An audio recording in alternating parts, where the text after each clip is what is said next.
I'm sorry, Dave. I'm afraid I can't do that. Je vais lui faire une offre qu'il ne pourra pas refuser. Can she be late for her cinema show? Antoine Douanel, Antoine Douanel, Antoine Douanel, Antoine Douanel, Antoine Douanel, Antoine. Le monde se divise en deux catégories. Ceux qui ont un pistolet chargé et ceux qui creusent. Toi, tu creuses. Parlez-vous, con de bime! Je suis un homme. Ah, personne n'est parfait. J'aime l'odeur du napalm au petit matin. Vous avez de la pâte? Vous avez du sucre? Alors avec la pâte, vous faites une crêpe puis vous mettez du sucre dessus? Ta mère suce des queues en enfer. And I am the best film director in the world.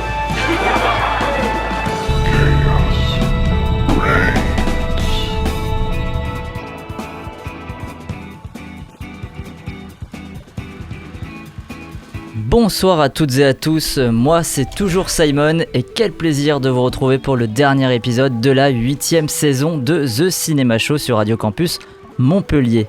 Ce soir, et en cette période de Coupe du Monde, j'ai réuni une équipe All-Star pour ce grand final. 29 titularisations, dont 9 en tant que capitaine cette saison. Vous aurez sans doute reconnu Hugo. Salut Hugo, salut, comment ça va? Salut. Ça va très bien et toi? Ouais. Moi ça va. Ouais. Super. Super. Nickel. Prêt pour ta 30e de la saison? Bah écoute, je pense que si on aborde ce match d'un point de vue assez technique... Il y aura les 3 points. Il y aura les 3 points. Oui. Super. En face, on retrouve celle qui a fait une entrée tonitruante cette année chez TCS. Elle a 21 émissions au compteur cette année. C'est trop. C'est Naomi. Salut Naomi. Salut. En forme pour la dernière? Ouais, nickel. Putain, 21, je savais pas que j'en ai fait 21, je suis très fière de moi. J'aurais dû en faire 30. J'ai compté, okay. C'était long à faire. Non, j'ai juste fait recherche sur... et il m'a mis 21 Naomi, et voilà. Ça se trouve, c'est pas les bons chiffres en fait. Non, mais on va rester sur 21? On va rester sur 21. Bah là, ça fait 22 du coup. Yay! Présent depuis la 5e saison de TCS, 8 fois à l'animation cette année, pour 20 participations aux émissions, Lucas est avec nous ce soir. Comment tu vas? Ça va très bien. C'est un beau chiffre. C'est un beau chiffre. T'as un meilleur ratio que Hugo en termes d'animation. Ouais. Oui, mais il est meilleur que moi, donc forcément... Voilà, non... Ne commencez pas tout de suite, je vous dirai ça à la fin de l'émission, bien sûr. Pour le débrief. Comme pour toute bonne compétition, il faut parfois un peu de sang neuf. Voilà pourquoi je peux compter sur une toute jeune dans l'équipe qui va signer sa 4e sélection pour cette dernière de l'année. C'est Maura. Salut Maura. Salut. Pas trop impressionnée par toutes ces pointures? Non, ça va. Alors, c'est ma 3e, si je puis me permettre, puisque j'ai été absente à la 3e que je devais faire. Voilà.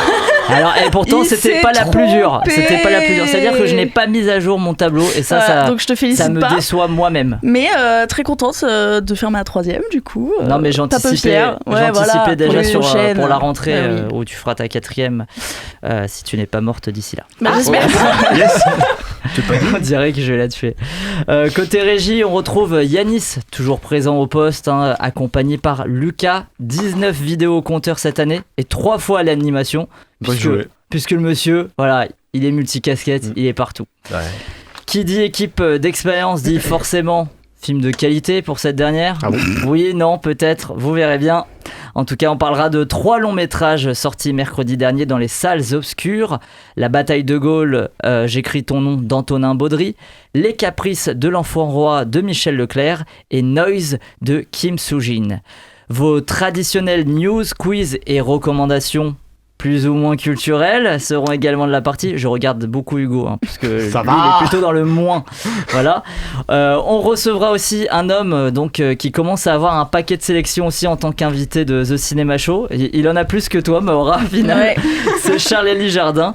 Il nous présentera le festival FIT qui se tiendra le 14 août prochain à 7. Enfin, dernière émission oblige, nous ferons un point sur nos attentes de l'été, car vous nous connaissez maintenant depuis toutes ces années. On ne peut pas vous lâcher seul dans la nature pendant 2 mois sans vous donner notre avis sur les films qui vont sortir. Le programme est dense, sans plus tarder, c'est parti pour les news présentées ce soir par Hugo. Now, Buffalo's #1 news team. Good evening and welcome to Eyewitness News at 6. I'm Susan Ortega. And I'm Evan Baxter and here's what's making news. Alors là, tu tentes un truc de fou. puisque pour la première fois dans le mercato, on va parler de foot. Et oui, tout à fait, puisque 25 ans après l'excellent Shaolin Soccer, le réalisateur hongkongais Stephen Chow est de retour avec Kung Fu Soccer. Ce nouveau film est donc un spin-off de l'original qui devrait donc se concentrer sur un casting 100% féminin, dont l'objectif sera de remporter le tournoi de la Coupe suprême des Invincibles. Rien que ça. A priori, le film devrait arriver bien plus vite que prévu puisqu'il est actuellement daté pour juillet 2026 selon son réalisateur. La production a même signé avec Encore Film pour trouver des partenaires internationaux pour des sorties salles à travers le monde. Pour rappel, le dernier film de Stephen Chow à être sorti en salle était Shaolin Basket en 2008, le suivant ayant dû se contenter d'une sortie en direct ou DVD. De l'autre côté du Pacifique, une bande de braqueurs s'agrandit. Et oui, souvenez-vous, il y a quelques années, Warner Bros s'était mise en tête de ressusciter la saga des Oceans au travers de 2 films. D'abord une suite directe à Ocean's 13 sorti en 2007, réalisé par David Leitch et qui devrait voir le retour de George Clooney, Brad Pitt, Matt Damon, John Cheadle ou encore Julia Roberts. Et de l'autre, un prequel. Ce prequel devait réunir Ryan Gosling et Margot Robbie dans le rôle des parents de Danny Ocean, avant de voir le premier remplacé par Bradley Cooper, qui a pris au passage le poste de scénariste et réalisateur. Désormais, le casting s'agrandit à nouveau à travers plusieurs noms, le premier étant celui de Wagner Moura, que vous aurez certainement aperçu dans Civil War ou encore L'Agent Secret, qui devrait camper le rôle de l'antagoniste principal du film. Aux côtés de ce trio principal, on devrait également retrouver Monica Barbaro, qu'on a pu apercevoir en Joan Baez dans Un parfait inconnu de James Mangold et dans Top Gun Maverick, mais aussi Seth Rogen, qui pourrait incarner une version plus jeune de Robin Tishkoff, personnage interprété par Elliot Gould dans la trilogie de Steven Soderbergh. Le tournage de ce prequel et celui d'Ocean's 14 pourraient démarrer d'ici la fin d'année, sortie probable donc pour l'un des 2 films d'ici fin 2027. Et pour finir, Illumination dévoile son nouveau projet. Effectivement, le studio d'animation a révélé cette semaine un tout nouveau projet 100% original intitulé Not Alone. Ce film est décrit comme une comédie romantique dans un contexte de science-fiction, puisqu'il suivra un mécanicien et une astrobotaniste tous les deux timides, se rapprochant alors qu'ils travaillent sur un projet de fusée écologique propulsé par des plantes. Mais leur idylle va être bouleversée lorsqu'ils se retrouvent à héberger un trio d'extraterrestres en fuite. Côté casting, les 2 rôles principaux seront tenus par Timothée Chalamet et Selena Gomez, et le trio d'extraterrestres par Rob Brydon, Jamie Demetriou et Diane Morgan, tandis que le projet sera réalisé par Jonathan Delval, Eric Guillon et Claire Dodson, tous les 3 des vétérans du studio. Et puisqu'une comédie romantique n'en est pas une sans sa présence, le grand Richard Curtis est également annoncé à la production exécutive, de quoi mettre l'eau à la bouche. La sortie est pour l'instant calée à avril 2027, à vos calendriers. Alors, est-ce que ces projets vous tentent ? Ils veulent refaire E.T. Illumination ? Il y a un petit teaser qui est sorti, ça n'a pas grand chose à voir avec E.T. J'espère bien, parce que c'est difficile de faire mieux que E.T. en ça termes ressemble de... plus aux zinzins de l'espace. Oui, étrangement, ça ressemble aux zinzins de l'espace. Ouais, Ah ouais, étrangement, ouais. Ok, d'accord. Ouais. Non, en vrai, Why Not, ça me tente bien. Après, je sais pas, ça m'a pas... Comment dire, j'avoue qu'en termes d'originalité scénaristique, je suis pas particulièrement... comment on dit ? Emballé. Ouais, voilà, je trouve qu'on tourne quand même en ce moment beaucoup autour des mêmes thèmes. Après, c'est peut-être moi, mais c'est bon. Mais après, Illumination, ils font quand même des trucs qui sont bien en général. Donc j'imagine que... Si, cette semaine, si, cette semaine, ils ont fait un truc bien. D'habitude, ils font quand même des films plus portés par leur gag et leur humour. Et par leur rythme, et là du coup ce qu'ils vont faire leur premier film plus porté par l'histoire, je sais pas. Après il y avait Tous en scène qui était un peu plus porté par l'histoire, mais ça reste un truc à gag. Belle histoire. Il y avait Patrick Bruel d'ailleurs dans Tous en scène. Yes. C'est pas le meilleur mercato de l'année là que tu... Même les Oceans, ça t'intéresse pas ? Soccer, attends. Non, ouais, mais tu vois les suites de films 20 ans après, un truc un peu entre guillemets culte, souvent c'est pas une franche réussite. Puis il y en a déjà 40. Regarde, il y a eu 4-0. Et oui. Allez. non, hier c'était 3-0 le score de la France. Énorme Hugo, merci. Ouais, allez, écoutez, on va suivre tout ça dans les prochaines semaines. Visiblement, la canicule ne loge pas tout le monde à la même enseigne, n'en déplaise à Yann Barthès. Et oui, effectivement, car s'il y a bien un secteur d'activité qui semble bénéficier de l'immense vague de chaleur qui vient de frapper la France, ce sont bien les salles de cinéma. Les salles obscures ont enregistré 3,12 millions d'entrées entre le 17 et le 23 juin, soit une hausse de 68% par rapport à l'an passé à la même période.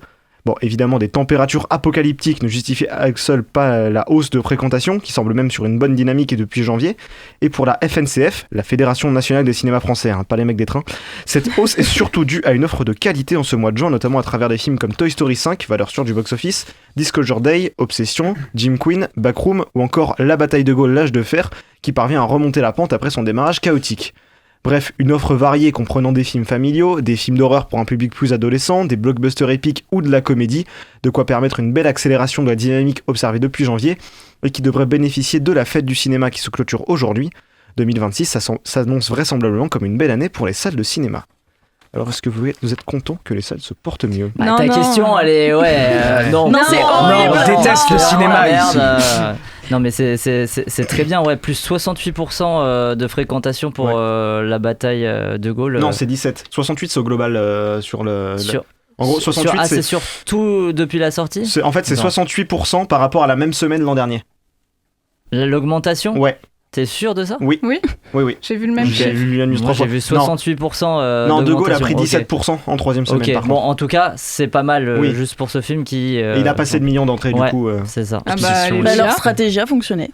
Écoutez. Oui, alors on verra pour la partie 2. Mais... Je pense que c'est toujours pas assez pour rentabiliser. Mais c'est déjà le film. mieux que le début chaotique qu'il y avait eu, quoi. Ouais. Non, mais par contre, je suis assez d'accord sur la question de l'offre qui est de, entre guillemets, de meilleure qualité. Disons qu'il y a une diversité de films qui, à mon avis, peuvent ravir un très large public. Et alors, je me rappelle plus bien des films qui sortaient l'année dernière, mais peut-être que les thèmes étaient brassés moins larges, on va dire ça comme ça. Le gros film pâté, c'était 13 jours, 13 nuits, par exemple. On s'en foutait, je pense. Disons que c'est pas tout à fait la même... voilà. Et puis, dans les films que tu as cités, ce qu'on remarque, à part pour quelques-uns comme Backroom et Obsession, c'est quand même des films familiaux. Donc les gens, ils vont y aller avec leur famille. Allez voir Backroom avec vos enfants. Obsession aussi. Hein. Surtout Obsession d'ailleurs. Surtout Obsession. Les gens, ils vont y aller avec leur famille. Alors évidemment, de manière hyper pragmatique, ça double le nombre d'entrées si les gens y allaient tout seuls. Et ça, c'est quand même très cool. Puis les gamins, ils aiment bien revoir les films 15 fois. Oui, c'est vrai. Lucas, je comptais dans les enfants. Il a le tarif enfant à ce stade. Obsession, je l'ai vu 4 fois, par exemple. Mais faut pas nier le fait qu'effectivement, il y a quand même la canicule qui joue là-dedans. Parce que qu'est-ce qui fait bon dans les cinémas ? Oui, mais il y a plein d'endroits climatisés en France et je pense que c'est l'offre qui a fait que les gens se sont dit le cinéma est quand même la meilleure. Non, je suis pas d'accord parce que oui, il y a plein d'endroits climatisés en France, mais il y a quand même très peu d'endroits climatisés en France où tu peux avoir une activité. Puis tu peux rester en moyenne 2 heures, quoi. C'est ça. Les bowling, les escape games, les karting, ça demande trop de bowling. Oui, donc tu bouges, donc t'as pas si. Karting, c'est en plein cagnard. Oui, et puis c'est.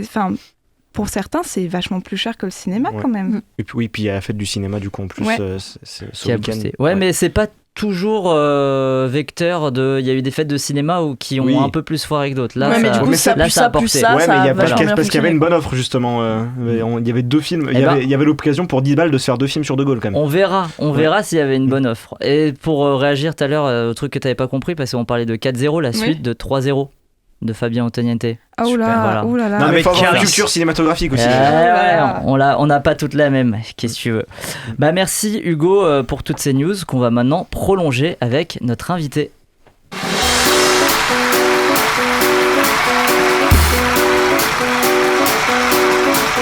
Sur le détroit de Gibraltar, il y a un jeune noir qui pleure un rêve qui prendra vie une fois passé Gibraltar.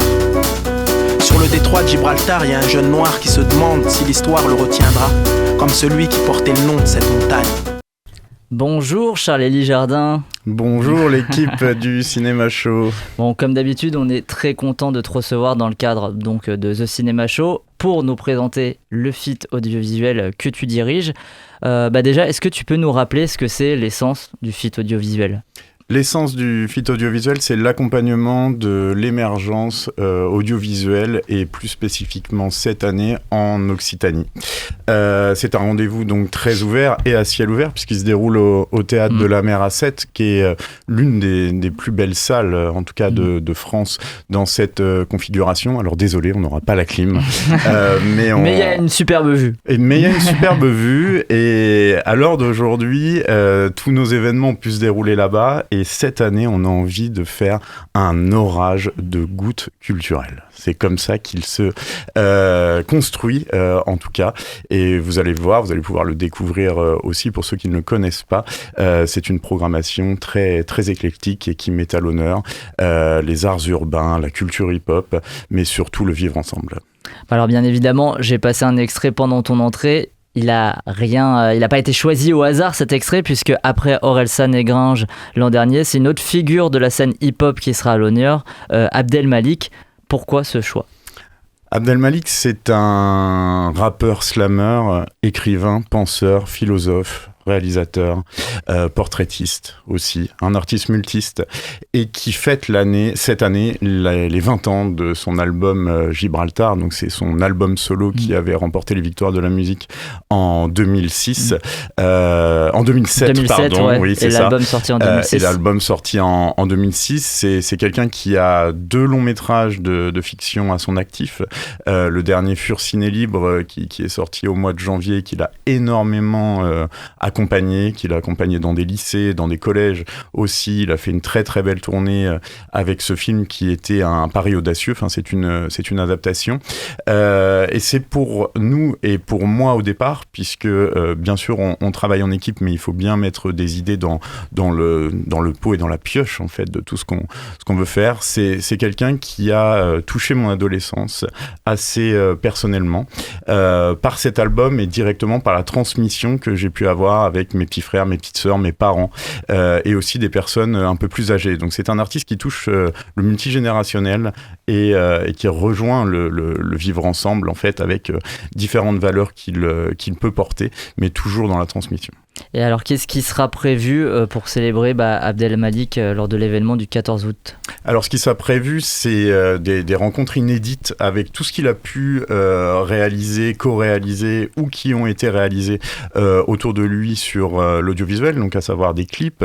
On va proposer pour la première fois un discographe clip, donc mettre ces clips bout à bout d'un point de vue raccourci et qu'on va confier à une artiste qui s'appelle Aishi, qui était déjà là l'année dernière, qui va nous faire un vegging par-dessus ces images. Donc c'est une composition mixée d'images en lien avec les sons. On va projeter un court-métrage Othello qu'il a fait en relation avec l'Opéra Garnier, qui est l'adaptation d'une œuvre de Verdi, donc beaucoup plus ancienne, et qu'il adapte en 2017 dans un milieu très urbain, enfin en banlieue, où un homme va avoir un bracelet électronique à offrir. Donc c'est aussi quelque chose qui est très ancré dans la réalité du 21e siècle. Nous allons aussi proposer un hacking publicitaire. On en parlera un petit peu plus tard autour de l'artiste urbain Salamèche qui a réalisé un portrait d'Abdelmalik qui nous a permis d'avoir cette affiche là cette année qui a été prise dans l'arrêt de tram en face de la gare de Montpellier. Et cet artiste Salamèche est allé dans la banlieue du Neuhof, donc à Strasbourg, là où a grandi Abdelmalik, et a posé un portrait justement de son art dans un panneau JC Deco. Et donc c'est une réponse un petit peu à tout ça, avec une passation 10 ans plus tard pour Salamèche, où en sommes-nous, 20 ans après Gibraltar, où en sommes-nous avec Abdelmalik dans sa création. Et tout ça va être encadré, puisqu'on ne passera pas de long métrage cette année, donc c'est aussi la première fois pour nous qu'on ne travaille pas comme ça, mais par un moment qui moi me fait même fantasmer quand je le pressens au théâtre, en tout cas depuis le départ, avec Pac Max, qui est le champion du monde de beatbox 2025. Tout le monde connaît le beatbox, enfin culture. On va pas te demander d'en faire tout de suite. T'inquiète. Non, il faut mieux pas que ça soit moi.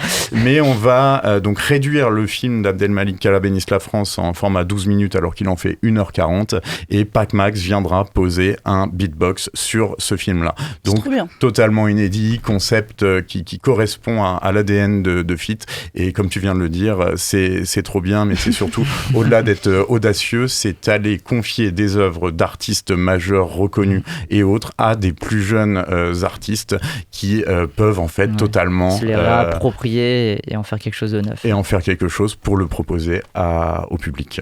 Et alors pourquoi vous êtes concentré que sur une soirée cette année ?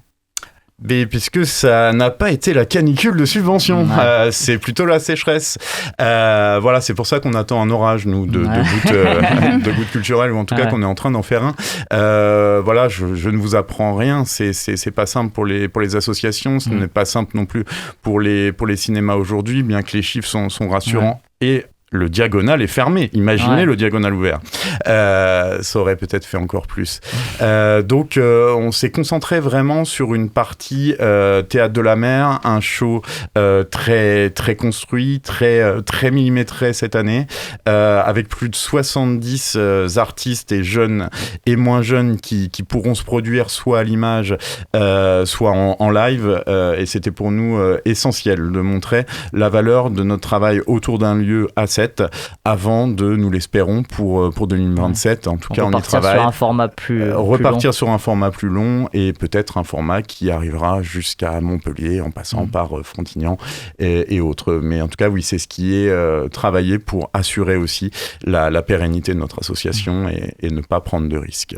C'est tout ce qu'on te souhaite pour ce beau projet. Est-ce que tu peux nous rappeler donc où et quand se déroule le FIT audiovisuel cette année ? 14 août, Théâtre de la Mer, ouverture des portes à 20h. On a une billetterie pour les étudiants via le Youth, tarif à 5 €, donc ça c'est important de le préciser.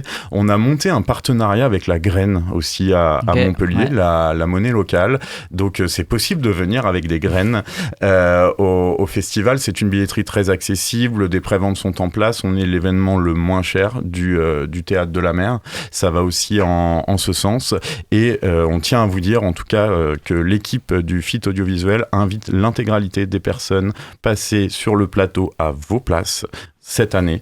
Donc, n'hésitez pas à venir vers nous, mais on tient aussi à saluer votre travail, vos démarches, votre engagement et ces rendez-vous nous font du bien à nous aussi structure ainsi qu'au cinéma. Donc, toute l'équipe du Cinéma Show est invitée. Je compte sur toi, Simon, et ne fais pas d'erreur dans les chiffres. Voilà, je ne fais pas d'erreur dans les chiffres. Attention, on est nombreux. Hein. On a de la place, Et alors, si on est intéressé et qu'on n'était pas autour de la table de The Cinema Show, où on peut retrouver toutes les informations sur le FIT audiovisuel ? Le plus actif, c'est notre compte Instagram qui s'appelle fit.audiovisuel.7, donc FEAT.audiovisuel, etc. Vous allez nous trouver directement. C'est l'espace qui est le plus à jour. On a révélé tous les noms hier. Vous allez avoir les actualités qui vont sortir, ce qu'on va faire. On n'a pas parlé d'Arnaud Jabouin. Il faut qu'on en parle tout de suite, d'ailleurs. Qui sera d'ailleurs sur Radio Campus. Il y a toute une capsule qui est en préparation aussi autour de son film, donc Petite Frappe. Génial, Petite Frappe, première mondiale au théâtre. Merci Arnaud et ses équipes de nous faire confiance. Aussi, on avait accompagné ce projet à l'état de scénario. Moi, je le connais depuis très longtemps, avant même qu'il aille à Talent-en-Cours. C'est au-delà d'une amitié, vraiment un engagement qui est pris de confiance. Donc voilà. Sinon, site internet et autres. Mais l'occasion de découvrir Petite Frappe, je l'ai vu 2 fois pour l'instant. Je n'ai qu'une envie, c'est de le revoir. Voilà. Bravo pour tout ça, en tout cas. En plus, dans un cadre qui va être, encore une fois, très très sympa. Exactement. Alors pour rappel, la 3e édition du FIT audiovisuel aura lieu le 14 août prochain au merveilleux Théâtre de la Mer A7. Merci encore Charles-Élie Jardin d'être venu nous présenter ce beau programme en plateau et merci aussi pour toutes ces invitations.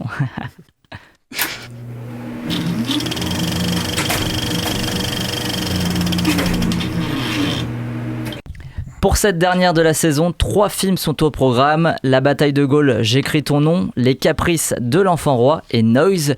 Et on débute tout de suite par la suite de la bataille de Gaulle, donc partie 2, J'écris ton nom. Un peu plus de 3 semaines après L'âge de fer, Antonin Baudry dégaine la fin de son triptyque à 74 millions d'euros. Des bandades en perspective ? Réponse après la bande-annonce.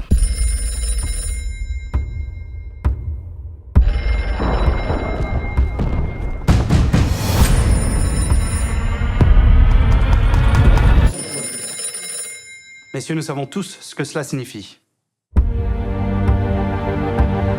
Arriving on the scene is the General Giraud, who will lead the French forces into battle. L'armée du général Giraud reprend la main. Vous ne comprenez rien à la politique. Giraud est une marionnette des Américains. Vous ne pouvez pas obstacler la guerre, général de Gaulle. Il n'y aura jamais aucun accord entre lui et moi. I cannot deal with this crazy man. I cannot deal with this madman. Les résistants doivent s'unir. Essayez de me laisser le temps d'agir. J'ai besoin de temps. No République française, just a flag. Pour lui, la France n'existe plus. Seems as though these days being French is a complicated thing. Si nous ne nous imposons pas sur le terrain, il n'y aura pas de France. L'armée secrète se met en place. Nous allons pouvoir commencer à frapper fort.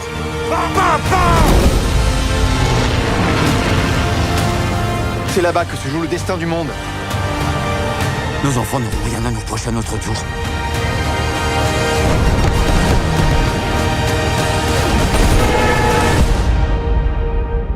J'incarne tout ce que les Américains détestent. Je suis faible.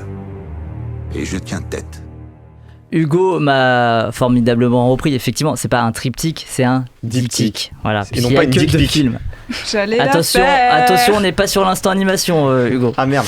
Donc, la bataille de Gaulle, j'écris ton nom d'Antonin Baudry. Juin 1940, la France s'effondre et signe l'armistice. Au milieu du chaos, un homme refuse de céder. Seul contre tous, ce général inconnu s'échappe vers Londres pour sauver ce qu'il reste d'un rêve, la liberté.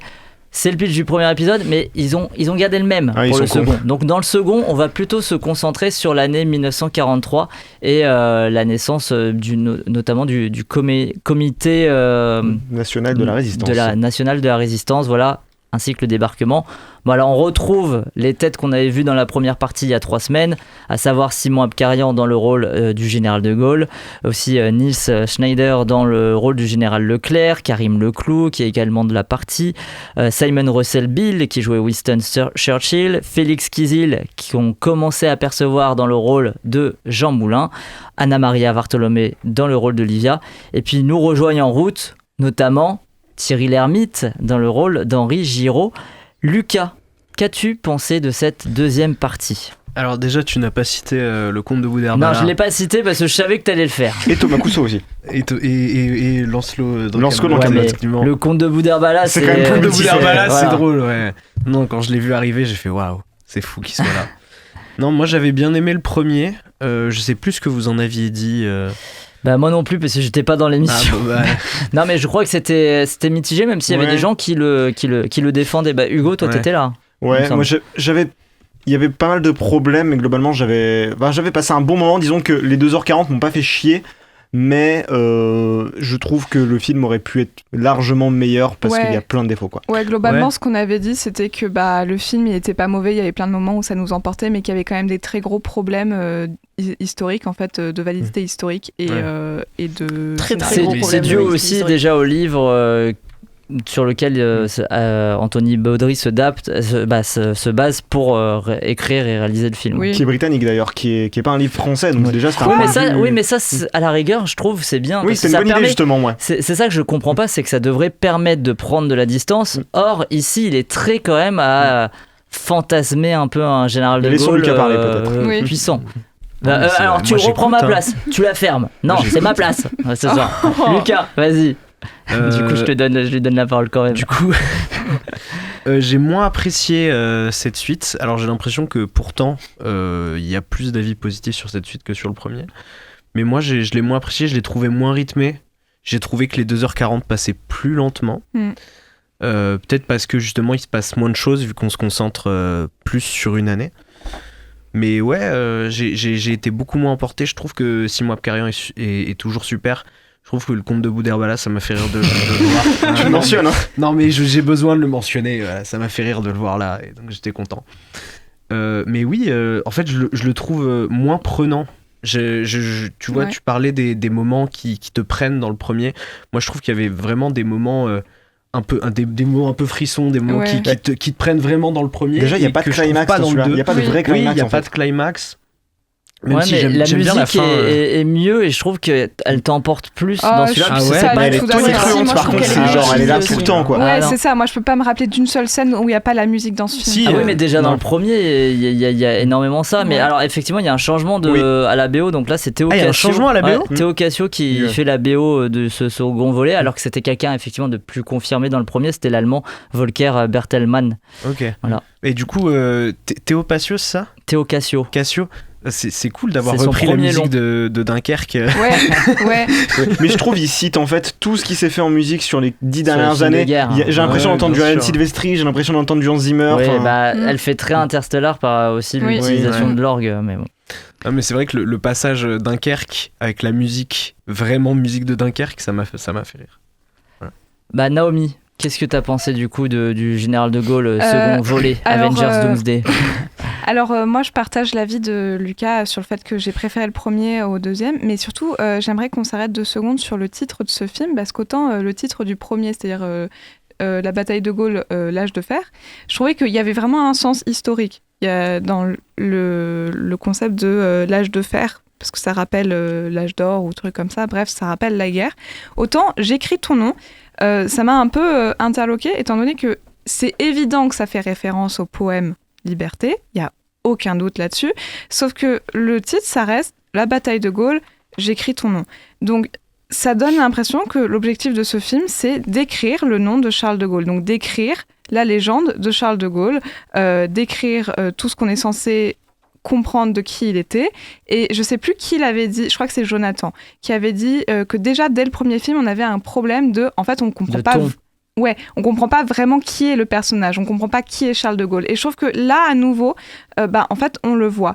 Mais moi, je le ressens moins, tu vois. Ah ouais, moi, il y a moins ressenti. de grosses ruptures par rapport au premier. Moi, je l'ai beaucoup plus ressenti. Et en fait, la vérité, c'est que j'ai écouté Le Masque et la Plume parler du premier volet. Et il y a un des critiques qui a dit un truc. Et d'un coup, je me suis dit, bah ouais, c'est exactement ça. C'est que, en fait, De Gaulle, dans ce film, c'est un personnage de BD. Et vraiment, c'est exactement ça. T'as l'impression d'assister à Tintin qui essaye de gagner la guerre. Et à partir de ce moment-là, je peux plus vraiment prendre au sérieux les choses, notamment les faits historiques ou trucs comme ça, parce que y a des trucs quand même à laquelle tu te mets à douter, quoi. Enfin, alors, je doute pas du fait que probablement que les Américains, oui, ont essayé de faire de la France une espèce de colonie ou un truc comme ça. Ça, j'en doute absolument pas. Non, par contre, là où je me suis posé la question et j'ai pas été vérifiée, donc je serais curieuse que vous me donniez la réponse, c'est Jean Moulin, il est mort dans un train ou il est mort dans une salle? Parce que Jean Moulin, dans le film Jean Moulin de Laszlo Nemes, il meurt dans un train. Dans ce film-là, il meurt dans une espèce de salle d'école. Là, il meurt pas en fait. Il le montre pas vraiment mourir. Oui, enfin, après, il n'apparaît plus à l'écran. On a comment elle s'appelle, Livia, qui met son petit bandeau en mode je reprends le relais. Donc il y a un moment, si ça symbolise sa mort et des personnages comme ça, dire est-ce qu'ils sont morts d'une telle manière ou d'une autre, ok. Ça n'empêche que j'ai trouvé que ça manquait de rythme. Je me suis endormie pendant 20 minutes. Voilà, je le dis. Et ça fait que il y a des scènes, je me suis dit, mais quel est l'enjeu de cette scène? Parce que autant dans le premier volet, les scènes avec... comment il s'appelle? Je confonds les Benoît. Je confonds les Benoît. Magimel. Merci. De Benoît. La scène avec Benoît Magimel, moi j'étais dedans, tu vois, la bataille. Carrément, je la trouve géniale. Et celle avec Nils Schneider, je suis pas du tout dedans. Surtout quoi. que je comprends pas l'enjeu. Schneider, il est affreux parce que quand il fait son discours là, il est dans un film de guerre des années 80, il se prend pour Stallone, c'est insupportable. Alors déjà, je déteste l'acteur, mais bon, ça c'est très personnel, mais juste, je ne comprends pas quel est l'enjeu de cette bataille, je comprends pas, enfin, c'est vraiment cette scène où il dit « On va tous mourir !» Et t'es là... Mais en fait, ça fait très américain. C'est ce que je regrette dans ce film, c'est que là où tu voudrais un blockbuster à la française, il fait un blockbuster vraiment à l'américaine. Et c'est ce que je regrette, puisque dans Le Chant du Loup, il s'écartait par moments, il reprenait vraiment les codes du blockbuster américain, mais pour en faire un truc français. Dans le premier, même s'il fait quelques pas de côté et ces ruptures qui t'ont peut-être aussi gêné, où je trouve que là, ça sonnait un peu français. Le reste, c'était quand même, il y avait une idéalisation un peu de Gaulle. Ouais, mais il y avait une espèce de volonté. Une iconisation plutôt. Il y avait une espèce de volonté de se séparer un peu de la tradition américaine des films de guerre. Et je trouve que là, dans le deuxième, on retourne vraiment en plein dedans. Bref, ce que je voulais surtout dire, c'est je ne peux pas concevoir que ce film raconte réellement ce qu'était la guerre. Et alors, il va vraiment falloir que on se mette d'accord sur... Non, les Français, ils n'étaient pas résistants. Il va falloir arrêter avec le discours de « on était tous résistants ». Mais ça va avec le truc d'iconisation. Mais c'est une chose d'iconiser Charles de Gaulle, c'en est une autre d'iconiser la résistance comme étant un mouvement français global. Ce n'est pas vrai. Donc je comprends pas pourquoi le film n'a pas décidé de faire ça. Il montre quand même des dissensions, même au sein de ceux qui devaient être dans la résistance et tout. Les parlementaires, excuse-moi. Jean Moulin, donc sa mort, elle est un peu floue. Okay. Il est effectivement, on l'a retrouvé mort dans un train, mais on sait même pas si c'était vraiment son corps qui avait été retrouvé.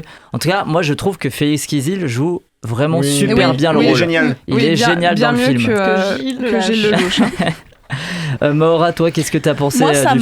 ça m'a largement plus emporté que le premier, honnêtement. Ah, merci, moi je suis d'accord avec toi aussi. Ouais, ça m'a plus touché. Moi, j'avoue, alors je vais passer un message politique, mais alors même si justement c'est ce que j'ai marqué dans ma review Letterboxd, c'est important de rappeler que la France était collabo avant tout et surtout, mais il y avait quand même des résistants, des résistantes, même s'il y en avait bien moins que ce qui est dit dans le film, et du coup moi ça m'a un peu fait bader, ça m'a pas un peu fait bader, ça m'a carrément fait pleurer parce que je me suis dit que il y avait la montée de l'extrême droite en France en ce moment et qu'il fallait faire très attention et que vraiment ça m'a vraiment fait bader, donc je pense que c'est parce que ça m'a autant touché que du coup j'ai préféré le second opus quand même. Le film il joue sur ça d'ailleurs, il y a cette réplique que j'ai notée à un moment où t'as un officier anglais qui dit c'est dur, c'est pas facile d'être français en ce moment de nos jours, voilà. Et clairement quand il dit cette phrase c'est par rapport à notre époque et il y a plein de choses qui résonnent comme ça dans le film. Ça résonne super bien je trouve, même si c'est des trucs à la con parce que c'est évident que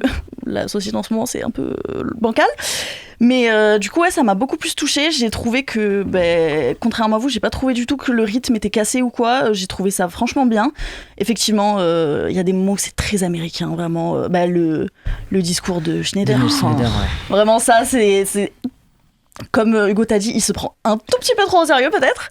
Tu crois? Ouah, à peine. Et en plus, je trouve qu'il y a un décalage avec le public et t'es pas du tout emporté, donc t'es en mode genre. Oh, c'est nul. Puis t'es vraiment en mode tu veux y aller tout seul et tu t'essayes de nous faire avoir de l'empathie alors surtout que juste avant la scène tu comprends que dans le jeu de cette bataille il y en a aucun, c'est mais genre c'est juste ça, genre il y a aucun intérêt à gagner cette bataille à part pour montrer qu'on a la plus grosse quoi.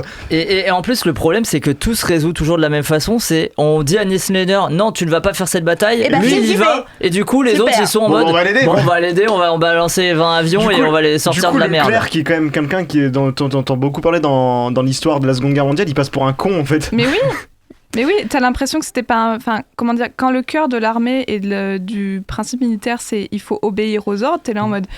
pas moi j'obéis pas, moi j'y vais tout seul. Moi si je pense que c'est con, j'y vais pas. Ouais. Quelle est la première règle? Pardon, j'aimerais juste rebondir très rapidement sur un truc que t'as dit, Maura, notamment sur la question de l'extrême droite. Moi, je trouve que ce film, il assume pas du tout assez sa position justement politique parce que il commence à mettre en avant que le cœur même d'une révolution, d'une résistance, c'est l'organisation, chose qu'une bataille après l'autre a très bien montré. Et il abandonne en plein milieu. En mode, non mais en fait, le vrai cœur de la résistance, c'est la volonté propre.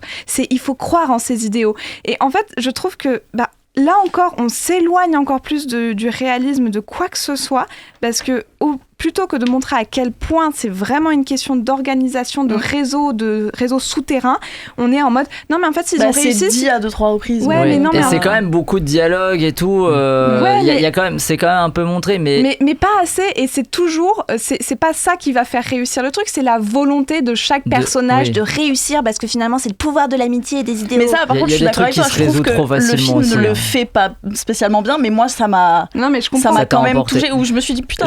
Je vais rebondir sur toi cette fois, Naomi, pour lancer Hugo. Tu parlais de bande dessinée. Bon, toi, t'as pensé quoi des aventures de Gaulle en Algérie, de Gaulle au Maroc? Voilà, il va pas au Congo cette fois. Non, c'est pas le même. Ce qui m'intéressait, moi, c'était aussi de voir avec cette deuxième partie comment, en tant que diptyque, ce film il fonctionnait. Et en fait, en tant que diptyque, ce film il fonctionne pas parce qu'il y a des personnages entre la partie 1 et la partie 2, ils ont disparu. Par exemple, je pense à Magimel typiquement. C'est Magimel. Par exemple, envoyer un email. Mais même, il est bien renseigné. Fan de Benoît. Et par exemple, dans le premier film, il y avait 2 scènes avec Pétain, mais par exemple, Pétain, il a complètement disparu de l'histoire. Il est passé où? Comme s'il n'existait pas. D'un coup, il parle des vichistes, mais en fait, le gouvernement de Vichy, il existe toujours, les gars. Il est où le gouvernement de Vichy? Oui, faut le dire. Et en fait, c'est important. En fait, j'ai l'impression que ce film, il a été tourné en back-to-back, mais il n'a pas été conçu en back-to-back. Après, t'as des personnages qui disparaissent dans le film propre aussi. Mais même Giraud. Ouais, mais Giraud, c'est parce que peut-être parce qu'ils sont moins en contact avec De Gaulle aussi, puisque lui il dit je fais un film vis-à-vis de Gaulle. C'est pour ça qu'il monte pas trop le débarquement et tout. Bon, après je pense que c'est aussi une question de budget. Oui, mais il mentionne, tu vois, pourquoi ces personnages? Parce que quand tu construis un casting dans un premier opus, tu t'attends à le retrouver à la fin en fait. Je prends un exemple tout con, le Seigneur des Anneaux. le casting, c'est à peu près le même du début à la fin, sauf Ouais, qu'il y a juste pour un arc de personnage, quoi. Oui, voilà, c'est ça. Et la surprise, non. Et, Ils ne sont plus là. Et du coup, ouais, et même en termes de scénario, de thématique, j'ai l'impression que les deux films se répondent pas comme il faut. Et je trouve qu'il y a un problème. En fait, ce film, il n'a pas été écrit comme un seul film. Ou alors, il a été coupé en plein milieu. Quoi. On a très bien compris que tu voulais revoir le maréchal Pétain. Non, mais oui, bien sûr. T'inquiète. Enfin, l'idée Hugo. est passée. Si je te dis. Non. J'abandonne cette idée. C'est pas grave. J'ai pas réussi. T'as essayé, c'est le principal. Non, mais moi, je voulais revoir Kassovitz. J'ai pas compris pourquoi il était pas dans le. Ouais, t'as pas compris. Retourne voir le 1. D'ailleurs, j'ai revérifié. Il y a bien eu plus 68% de fréquentation pour le premier épisode. Hein, d'une semaine à l'autre. Hein, okay. Voilà. En tout cas, ce diptyque. Bof. Il aurait été mitigé ça pour aurait tout le été monde. mieux s'il y avait eu Benoît Magimel dans les deux. T'as la fanfiction Churchill de Gaulle, par contre, ça c'était bien écrit par contre. C'est absolument pas historique. Il se mange des yeux, c'est terrifiant. Pour notre second débat de la soirée, on remonte un peu plus le temps en restant toujours en France. Après le XXe siècle, c'est le XVIIe qui nous intéresse avec le nouveau film de Michel Leclerc, Les Caprices de l'Enfant Roi. Qu'a-t-on pensé de cette Avengers des figures du XVIIe siècle français ? Réponse après la bande-annonce.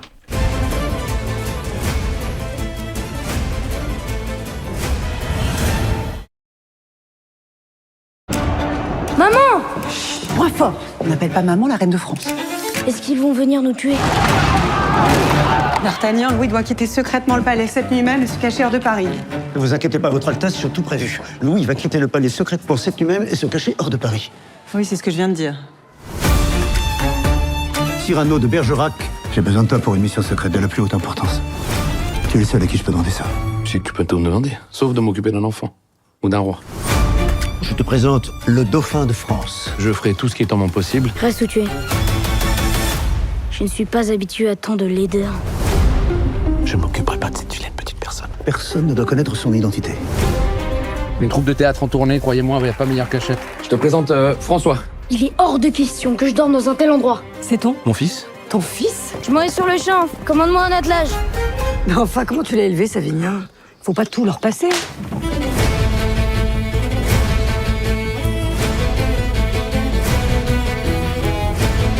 Marraine, vous m'avez demandé? Où est mon fils? En lieu sûr. J'ai failli à ma mission, Madeleine, tu ne comprends pas? Qu'est-ce qui se passe? François, c'est Louis. Mais oui, François, c'est lui, je sais bien. C'est pas lui, c'est Louis. Il leur ressemble. Oui, c'est François, j'ai compris. C'est pas François, c'est Louis, le petit roi. Savinien, ton fils, c'est le dauphin de France? C'est pas mon fils, mais c'est le dauphin de France. Le vrai courage, c'est de mourir les armes à la main. Allez! Sans personne pour en témoigner. Je t'avais demandé de la discrétion, bravo. Comment faites-vous, D'Artagnan, pour toujours trouver des solutions à mes problèmes? Certains disent le talent. Je trouve qu'ils exagèrent. Les Caprices de l'Enfant Roi de Michel Leclerc. 1651, Louis, pas encore 14, est un jeune adolescent.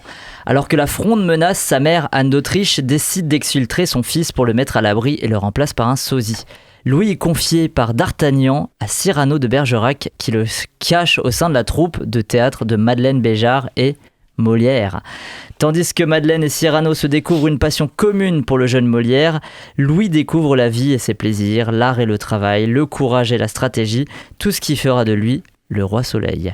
Donc dans le rôle du jeune Louis, même un double rôle, puisqu'il joue aussi le sosie, on retrouve Nils Hamel Brochen, Artus incarne Cyrano de Bergerac, Julia Piaton, Madeleine Béjart, Nemo Schiffman, Molière, Doria Tillier, Anne d'Autriche, Franck Dubosc, D'Artagnan. Hugo, qu'est-ce que tu as pensé de ce 8e long métrage de Michel Leclerc, un an après le mélange des genres? Et oui, et c'est marrant parce que l'année dernière, du coup, on avait déjà dit beaucoup de mal du mélange des genres. Moi, j'avais bien aimé le mélange des genres. Et on avait dit à la radio, c'est con, qu'est-ce qui s'est passé? Moi, j'avais pas vu d'autres films de Michel Leclerc, mais tout le monde avait dit c'est con parce que les autres films de Michel Leclerc, ils sont bien. Et du coup, je me dis, bon, bah, on va aller voir celui-là. C'est toujours pas bien. En fait, genre, on parlait de fanfic tout à l'heure avec De Gaulle. Bah là, on est clairement dans une grosse fanfic parce que c'est vrai que qui n'a jamais rêvé de voir la passion fougueuse entre Cyrano de Bergerac et Molière? Bon, pourquoi personne, tout le monde en a déjà rêvé. En fait, genre, j'ai l'impression que le film, il ne sait pas sur quel pied danser. Il veut être une comédie un peu rigolote sur la Renaissance, mais il veut être aussi un film sérieux d'apprentissage et de coming of age. Mais il veut aussi être un drame historique, mais pas trop, parce qu'il assume qu'il est pas forcément très réaliste. Du coup, en fait, il se perd, et du coup, au final, j'ai juste l'impression de voir quelqu'un marcher en titubant, en attendant le moment où il va tomber, et ça vient pas, et du coup, c'est un peu long. Mais c'est vrai que ce truc de marcher sur un fil et où on ne sait jamais où on va, c'est ce que j'ai ressenti aussi. Je trouve qu'on sourit, mais on rigole jamais. Le jeu de faire cohabiter plusieurs personnages, c'est marrant, mais ça a des grosses limites. En plus, faut bien connaître toutes ces figures aussi pour comprendre parfois certaines private jokes. Oui, genre l'actrice qui apparaît, qui disparaît en plein milieu du film. Oui, là, voilà, genre, c'est ça. je sais pas qui c'était, c'est ça. Donc, si tu l'as pas, tu l'as pas. C'est Catherine Debris et c'est Elisa Erka qui joue son rôle. Et pareil, même le fait de vouloir basculer dans le drame un petit peu à la fin. Ça peut être sympa sur le principe, mais c'est très mal amené. Et du coup, genre, je comprends pas pourquoi. Très très mal amené. Surtout que juste, en fait, genre, elle a amené par un truc très comique, quoi. Donc c'est pour ça que c'est bizarre, quoi. Il y en a qui avaient vu d'autres films de Michel Leclerc autour de la table. Non, je crois pas. Ou je sais pas, en tout cas que c'était. Il a fait Le Nom des genres, La lutte des classes, notamment aussi. Non. Bon, ok, donc je vais pas poser ma question de c'est le premier film de Michel Leclerc d'époque. On en pense quoi, puisque vous avez pas forcément de bases sur lesquelles vous basez. Jonathan. Donc sans ça, non, et sans l'appeler, il est au concert de Bad Bunny là on peut pas l'interrompre. Sans ça, Naomi, qu'est-ce que t'en as pensé? Tu m'as promis un tunnel. Non. Je veux un petit trou. Ok. Un terrier. Je vais commencer par les points positifs de ce film. Déjà, premier point positif, Julia Piaton, pardon. Excuse-moi, je reprends parce que je peux pas écorcher son nom. Julia Piaton. Et tu l'as fait quand même. Oh Merci. Julia. Je me mets à genoux parce que je voudrais qu'on se marie en fait. C'est mais c'est aberrant. Pas un point positif ça. C'est aberrant d'être aussi belle. Vraiment, Hugo, on l'a vu ensemble et je pense que toutes les 10 minutes je me tournais vers Hugo en mode mais c'est fou qu'elle soit aussi belle. Enfin, je l'ai donc sur le début du tunnel, c'est pour parler de la beauté de Julia Piaton. Mais c'est que t'arrives pas à prononcer son nom. Mais alors qu'il y a Camille Cotin, c'est le même modèle en mieux. Oula, il y en a qui se sont fait exclure pour plus d'un. Ouais. Pour plus d'un. Voilà, et après ça parle de moi. On est tous fatigués aujourd'hui. C'est la dernière. Bref, donc Julia, vous êtes une femme absolument magnifique et vous jouez. Si vous nous écoutez ce soir. Vous êtes aussi très très bonne actrice et donc ça c'était que du pur bonheur de voir une femme aussi belle à l'écran. Mais vous jouez dans un film de merde, c'est ça que tu vas dire. Non, je vais aussi parler d'un autre truc, c'est que j'aimerais remercier le réal d'avoir décidé qu'il fallait montrer que Molière était grave BG parce que je suis super d'accord avec lui. Vraiment. Alors Lucas, bon t'as pensé quoi du film? Non, on te repassera la parole après Naomi, t'inquiète. Mets-toi sur tes acquis filmographiques. Lucas. Ah c'est une vraie question. Ah non mais oui, non, Lucas, mais attends, on parle que des BG là. Non mais c'est scandaleux ce que tu fais. Mais non mais tu parles que des BG. Parce que j'ose dire qu'il y a des acteurs qui sont mais oui mais on parle de ciné là. Non mais attends parce que moi c'est gratuit. Moi j'allais dire que Doria Tilly elle était super belle. Ah bon ok, Maura je me tourne vers toi. Bah moi aussi j'ai trouvé que Julia Piaton était très très belle. Je finis tout seul. Moi je trouve que Suzanne de Baek en Anne-Marie Louise d'Orléans. Elle est super belle. Elle est super belle aussi. Non, elle est pas super belle. Ils font exprès de la rendre un peu cringe, mais elle joue super bien. Elle est super belle. Voilà c'est tout. Vas-y, Naomi, c'est à ton tour de nouveau. Donc Molière en espèce de comment on appelle ça, un espèce de séducteur. Sur Molière. Alors, l'acteur qui jouait Louis XIII dans Tout pour une d'ailleurs, hein, je tiens de préciser. Donc Molière en espèce de séducteur hyper. Un don Juan, s'il te plaît. Ouais, un espèce de don Juan. Je trouve que ça fonctionne super bien. Je suis contente qu'on mette en avant une espèce de petit côté un peu charmeur comme ça, parce qu'on a. Je sais pas, moi j'ai toujours eu l'image qu'on m'a donnée de Molière quand j'étais au collège, c'est-à-dire le mec il a crevé sur scène, il était vieux. Donc c'est intéressant de le voir quand il n'était pas forcément vieux. Et disons que la dynamique entre Cyrano et Molière ne fonctionne pas. Mais franchement, la dynamique entre Molière et toi à fond. Non, mais juste. En vrai, qui on est pour cracher, pour faire du king shaming? Qui on est pour dire non, pas bien de vouloir imaginer Cyrano et Molière ensemble, pas bien. On n'est pas grand monde, donc en vrai, j'ai un petit peu jubilé à certains moments. Jubilé carrément. Jubilé parce que j'avais des acteurs qui étaient beaux à l'écran. Par contre, le scénario est franchement bancal. On y croit très peu. j'avoue que vraiment essayer de me faire avaler que Louis XIV, tu comprends, il a une vraie passion pour le théâtre parce que, tu comprends, il a fait partie de la troupe, quoi. Non, on va pas me faire croire que le roi de France, c'était Simone Veil, quoi. Il a pas été mettre la main à la pâte. Non. Et aux latrines. Non. Mais à part ça, en fait, j'ai rien de positif à part dire que les acteurs étaient beaux et que voilà. Puis il y a des blagues très modernes aussi. C'est donc pas ouf. 10 minutes pour ça, Maura. Moi, j'ai trouvé ça. Je pensais que je rirais plus parce qu'on vend ça comme une comédie. Au final, toutes les vannes sont dans la bande-annonce. Voilà, si vous voulez regarder la bande-annonce. C'est vrai qu'en s'éloignant de Bagnolet, là où il tourne habituellement ses films, Michel Leclerc, l'humour grinçant, il marche beaucoup moins dans celui-là. Les vannes, elles fonctionnent pas. Enfin, en fait, c'est même pas que ça fonctionne pas, c'est qu'il y en a pas tant que ça. Au final, c'est plus un truc. C'est plus. Ça tend plus vers le mignon, vers il faut avoir de l'attachement pour le futur roi, pour le dauphin et tout. Mais on n'y arrive donc pas. bon, ça fonctionne pas concrètement. Comme tu disais, Hugo, la fin dramatique, ça arrive comme ça. Tu sais pas pourquoi pas, mais voilà. Moi, j'ai trouvé ça, sympa, mais sans grande conviction. Sans relief, on dirait. Ouais, voilà. Ça m'a plus touché, par contre, que ce que ça m'a fait rire. Donc ça m'a grandement étonné quand même, parce que je vous dis, c'est vendu comme une comédie, donc j'ai pas compris. Il réussit un petit peu son objectif pour toi de basculer sur la fin. Ouais, ça m'a un peu... Mais même tout du long, en fait, j'ai trouvé que les relations étaient intéressantes. En fait, plus que le scénario, j'ai trouvé que les relations étaient intéressantes, que les dialogues, à la rigueur, ça peut passer. Mais ouais, vraiment, même les situations cheap et tout, je trouve que franchement, ça fonctionnait plutôt bien. Le côté justement fanfic. Situation cheap. Pourquoi pas voilà, c'est ça. Mais sinon, c'est un film mythe quand même. C'est pas, c'est pas du grand cinéma français, quoi. Après, je me suis quand même demandé quel était l'objectif moral du film, parce que, il faut pas tant détester les rois, en fait. Il y a un côté. Non, mais en vrai, si on éduque les bourgeois, ils vont s'en sortir. Au fond, c'est des cœurs purs. Mais on va pas pouvoir se demander trop longtemps, puisqu'on s'est demandé à quel point ils étaient beaux pendant un certain temps. Donc, et il faut qu'on entende Lucas. Lucas, qu'as-tu pensé de Patron Incognito, le film ? Qui est le plus beau ? Doria Tillier, déjà. Si cette question est posée, Doria Tillier, elle est magnifique. J'adore Doria Tillier. Mais elle a pété. J'adore les fanfictions Wattpad. Allez, on s'écoute, s'il vous plaît. Je sais que c'est la dernière. J'adore les fanfictions Wattpad. Mais là, c'était long et c'était laborieux. Et j'ai pas trouvé ça drôle. Et j'ai pas trouvé ça touchant. Ça m'a complètement laissé de côté. J'aime bien, pourtant c'est que des gens que j'aime bien Artus, j'aime bien Doria Tillier, j'aime bien Julia Piaton, j'aime bien Franck Dubosc, vraiment j'aime bien, et pourtant là je n'ai rien trouvé qui marchait. J'ai juste trouvé ça infiniment long et ça va pas chuchoter là. Merci. Et puis je trouve que même visuellement c'est pas terrible, quoi. Genre je trouve ça très très très plat. Je trouve qu'il y a dur de financer des films comme ça aussi, je pense. Bien sûr, je comprends, mais il y a même pas, je trouve qu'il y a pas de vrai travail sur l'image. Ouais. Franchement. Oui, mais c'est vrai que c'est plutôt un metteur en scène du scénario avant d'être un metteur en scène de l'image à la base. Tu mettrais Stéphane Bern dans l'image, je crois, un épisode de Secret d'Histoire. Comme ça, on a chacun nos refs d'émissions télé pour ce film. Bon, très bien. Laborieux, encore une fois, les caprices de l'enfant roi. On finit sur une bonne émission.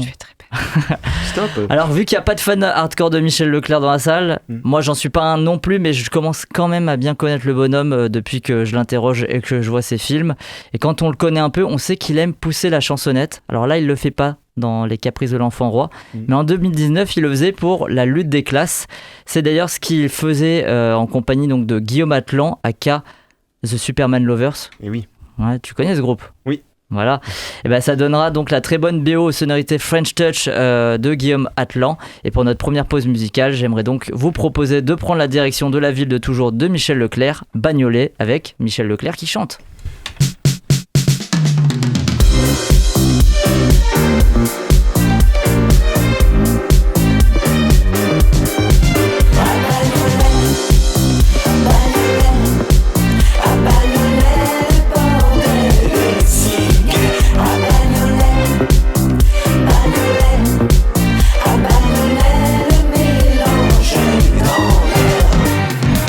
Tu peux gueuler très fort.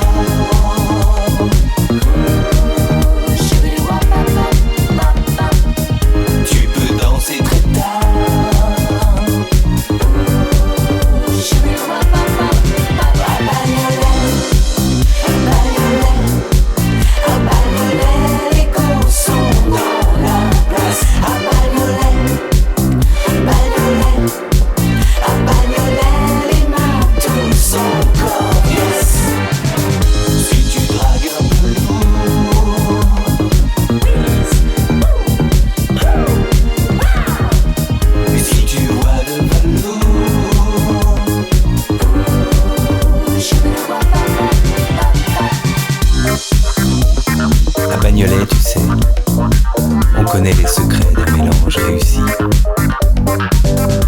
À Bagnolet, tu sais que la seule issue, c'est l'ouverture d'esprit.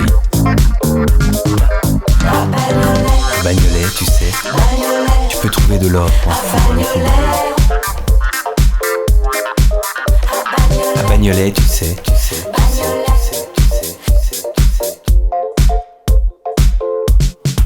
À Bagnolet, on est tous excités. À Bagnolet,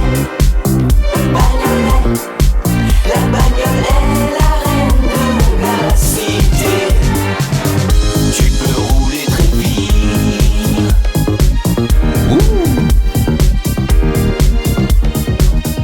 Tu peux rouler des Bagnolet donc de Guillaume Atlan avec Michel Leclerc, le réalisateur des Caprices de l'Enfant Roi. Vous êtes donc toujours dans The Cinema Show sur Radio Campus Montpellier 102.2, Twitch, YouTube et toutes les plateformes de podcast, et on poursuit cette dernière de la saison. Donc qui dit dernière dit dernier débat. Celui-ci va donc porter sur Noise du coréen Kim Soo-jin. Est-ce que cela va lui porter chance? 제 동생한테 일이 좀 생겼어요.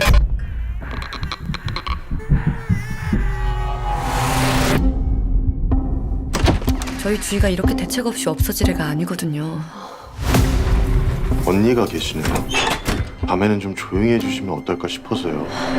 그 입을 다 찢어버리기 전에요.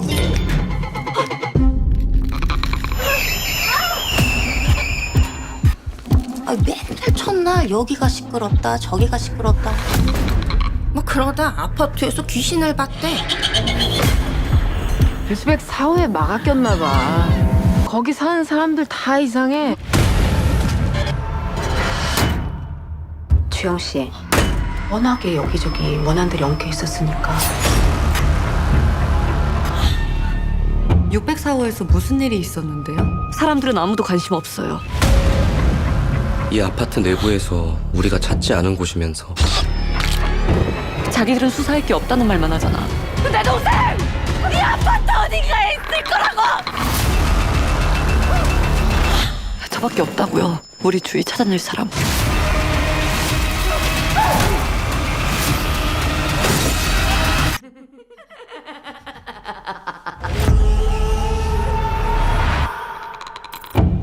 Noise donc de Kim Soo-jin. Jo Young, malintendante, découvre que sa sœur a mystérieusement disparu de son appartement. En cherchant des réponses, elle se heurte à des voisins terrifiés, obsédés par le silence et à une atmosphère de plus en plus oppressante. La nuit, des bruits inexpliqués résonnent dans l'immeuble déserté, éveillant une présence invisible. Ce qu'elle croyait être une simple disparition devient une plongée terrifiante dans un cauchemar hanté par le silence. Alors petit succès quand même en Corée, ce film, avec 1,7 million de spectateurs en salle l'an dernier, puisqu'il est sorti l'an dernier en Corée. Maora, je crois que tu rejoins tous ces spectateurs conquis. Je vais être la seule à défendre ce film. Enfin à défendre, c'est pas non plus le meilleur film de l'année, hein, mais... mais non, moi j'ai trouvé que l'ambiance... Bah, déjà je suis allée le voir, c'est le 3e film d'horreur là, que je vais voir seule en peu de temps. Ça commence à faire, faut que j'arrête de faire ça. Et j'avais mal au crâne aussi avant, n'y allez pas si vous avez mal au crâne avant, parce que tous les bruits environnants sont insupportables. Oui, j'ai pas fait exprès d'avoir mal au crâne. N'allez pas au cinéma en gueule de bois, je les conseille. Mais non, moi franchement ça m'a cueilli, ça m'a clairement eu. J'ai trouvé que l'ambiance anxiogène fonctionnait super bien. J'ai trouvé le jeu plutôt pas mal, que le fait qu'il y ait des histoires parallèles entre des antagonistes, que ce soit un peu mystique ou clairement humain, je trouve ça bien. En plus, c'est un vrai sujet de société en Corée, les bruits dans les habitations comme ça. Donc, non, moi j'ai trouvé ça pas mal, même en termes de réalisation et tout. C'est pas très innovant, c'est pas, voilà, même en termes de scénario c'est pas foufou, mais non, moi ça m'a eu, ça a fonctionné sur moi, j'ai clairement eu peur, hein, je vais pas vous mentir. C'est juste parce que tu l'as vu toute seule, hein, je pense. Hein. Non, mais franchement les mini screamers ça a fonctionné.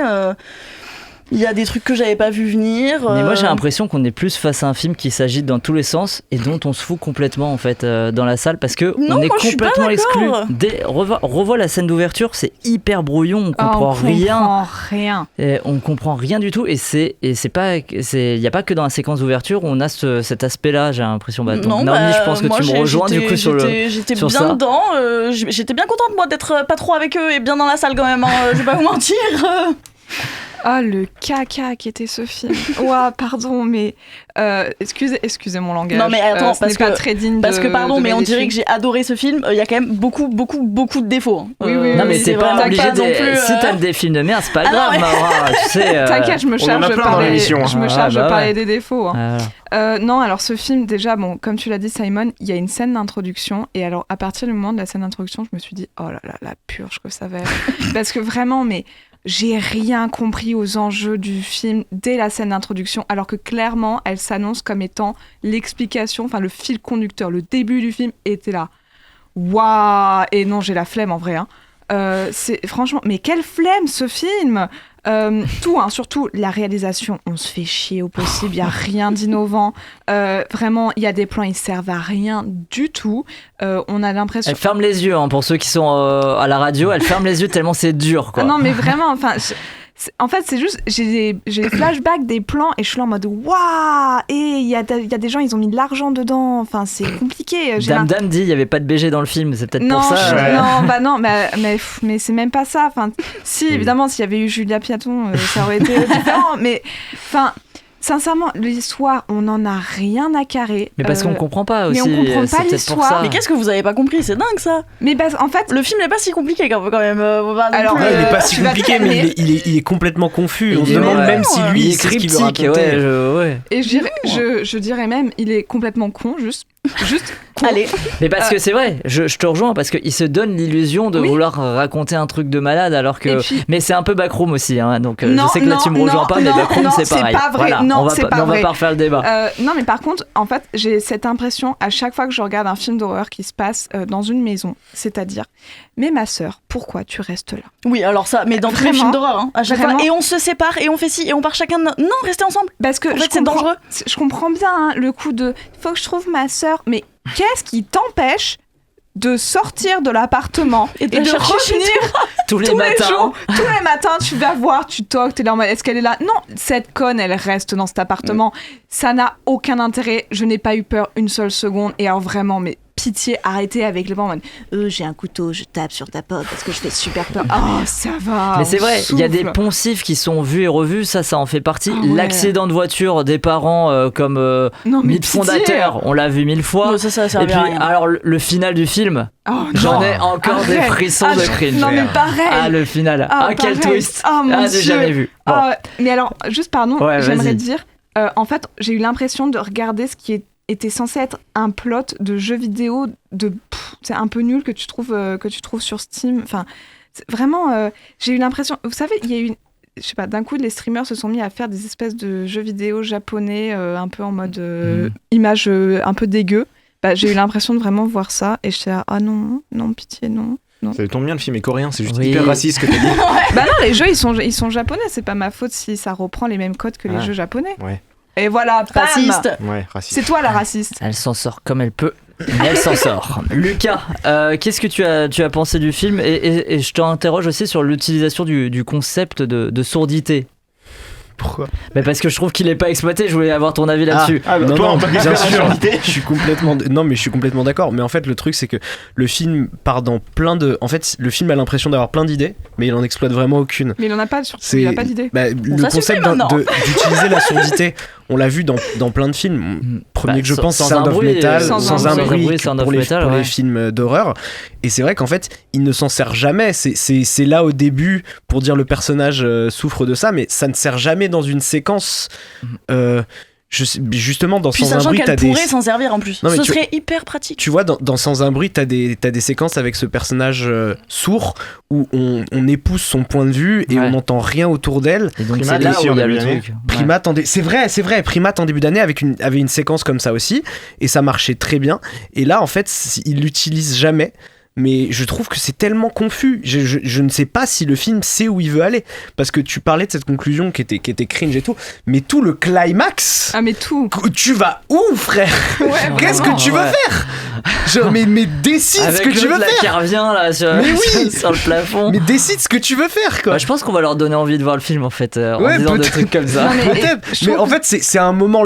C'est comme ce que je disais sur Les Caprices de l'Enfant Roi. C'est extrêmement laborieux. Parce que tout le film, tu te dis, mais tu nous emmènes nous. Et puis, je vous avais pas parlé du cringe de la proprio, mais pitié, la proprio qui arrive en mode le gamin qui ne parle pas. Qui ne parle pas. Oui, le gamin qui est sourd, c'est bon. Mais oui, mais du coup, il sait ce qui se passe apparemment. Il sait ce qui se passe apparemment, mais il en parle à personne. À part à la meuf sourde. Je crois que Hugo, ça lui fait chier le débat. Il est en train de bailler tranquille. Ça va, Hugo? Et c'est l'émission de radio. T'étais pas censé le notifier. Non, mais ça fait chier. Ça se verra à la vidéo de toute façon. Il y a eu énormément de bons films d'horreur dernièrement.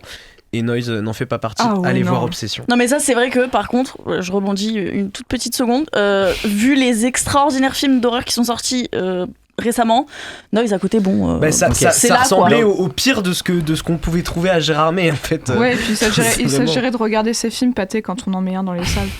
Donc si Naomi tente de se sortir de son racisme, Maura tente de se sortir de ses goûts de merde. Vous avez raté le début de l'émission, pas grave, ce n'est que la 40e de l'année, donc vous avez raté un paquet de choses depuis. Et comme on est sympa, voici notre top de la semaine qui résume tous nos débats en un seul classement.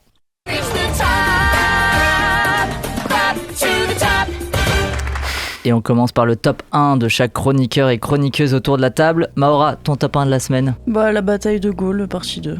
Ok. Naomi? Les mignons. Ouais, on va en reparler juste après. Hugo? Des mignons et des monstres. Ok. Et Lucas? Des mignons et des monstres. Et on l'a, le triptyque. Voilà. Et moi, je te rejoins, Maura, c'est la bataille de Gaulle. J'écris ton nom. Alors, des mignons et des monstres, qu'est-ce que vous en avez pensé de ce nouvel épisode, donc réalisé par Pierre Coffin et Patrick Delage? Très agréablement surpris. Ouais. Moi, j'avais quand même beaucoup aimé le 2, mais j'étais pas un grand fan du 1, et je trouve que c'est du slapstick un peu qui va nulle part. C'est un peu c'est pas extrêmement intéressant habituellement. Et là, en fait, t'as un nombre de références cinématographiques très drôles et très poussées qui forcent le respect. Et les personnages sont attachants, c'est drôle. T'as une passion pour le cinéma. Pour le film. Bah alors, non, vas-y, dis ta phrase. Non, mais en fait, genre. Tout mieux que Babylone. Mais non, voilà. mais attends, j'ai pas recommencé. Non, mais tout ce que je trouvais qui était des défauts dans Mario en termes de rythme et de ça va raconter rien, bah en fait, là, ça me dérange pas dans ce film-là. Ouais. Et du coup, je trouve que c'est vraiment efficace. Et putain, Alexandre Astier qui fait un bon doublage, je pensais pas que c'était possible. Bah alors, moi, j'ai aussi été très agréablement surprise. Je trouve que les personnages. J'ai eu peur du fait qu'ils allaient quitter leurs 3 personnages fétiches des 2 premiers films, et au final, ça fonctionne quand même très bien, même si on retrouve la même dynamique. Il y a le gars un peu mignon, il y a le gars un peu sérieux. Ouais, mais tu vois, je les trouve même plus attachants que les. Alors, ne fais pas trop long, s'il vous plaît. Normalement, c'est un mot et vous êtes 3. Je dirais juste. Je suis pas du tout d'accord avec toi sur le 1, il y a la meilleure antagoniste de tout. On s'en fout. Scarlett O'Hara mieux que tout le monde. Voilà. Ok, bon, désolé de devoir faire la police ce soir, mais j'adore ça. Lucas, t'as vu d'autres films ou pas? Non, c'est parce qu'il y a le gars de Village People qui était un policier qui est mort aujourd'hui. C'est vrai.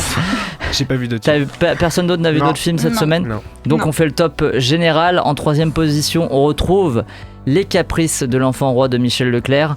En 2de position, Des mignons et des monstres de Pierre Coffin et Patrick Delage. Et en 1re position, La bataille de Gaulle, j'écris ton nom d'Antonin Baudry. Voilà. Il avait aussi fini 1er, je crois, la partie 1. Et là, c'est grâce à Jonathan. Et pareil, c'était dans une ambiance un peu similaire. Bon, la saison 8 de TCS touche bientôt à sa fin. Projetons-nous d'ores et déjà vers ce qui va animer le début de notre 9e saison, et notamment les films qui sortent cet été en salle.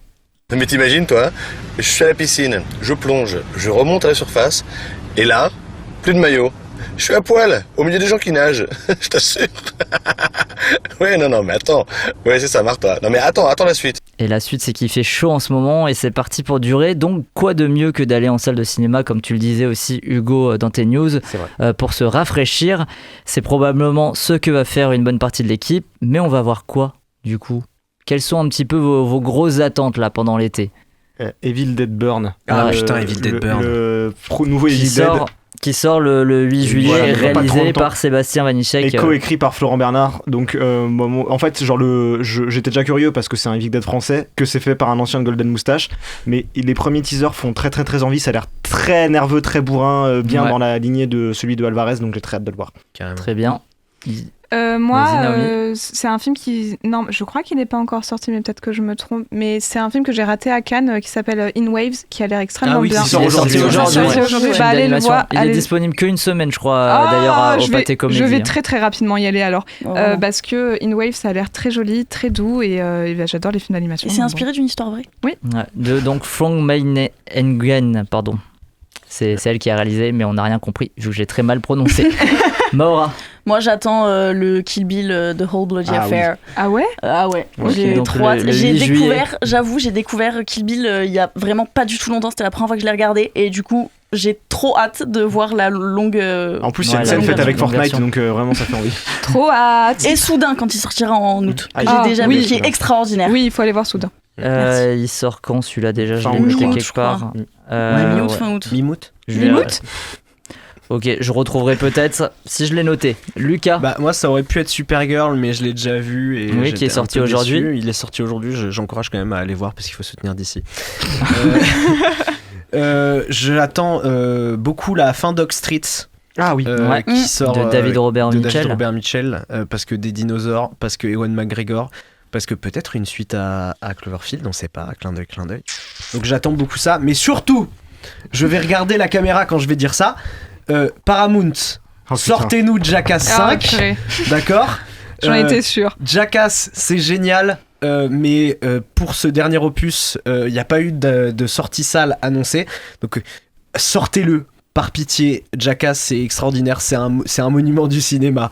Voilà, je le dis, c'est son propre style, mais c'est quelque chose d'extraordinaire. C'est le cas de le dire. Donc par pitié, sortez Jackass Best and Last parce que ça a l'air d'être extraordinaire. En plus, c'est le mieux noté actuellement Sur Rotten Tomatoes. Vu que je peux demander Coyote versus Acme, peut-être aussi, parce qu'il y a Oui, toujours pas de date Coyote versus française. Acme. J'aimerais bien voir Coyote versus Acme. Ça y est, ils vous ont entendu, vous pensez? Ouais, je pense. Oui, Là, ils sortez vont Jackass l'annoncer, 5. ils vont l'annoncer dans la foulée. La fin d'Oak Street, donc c'est le 12 août qui sort et c'est le même jour que Soudain, donc de Ryusuke Hamaguchi avec Virginie Fira notamment, qui a eu le prix d'interprétation féminine à Cannes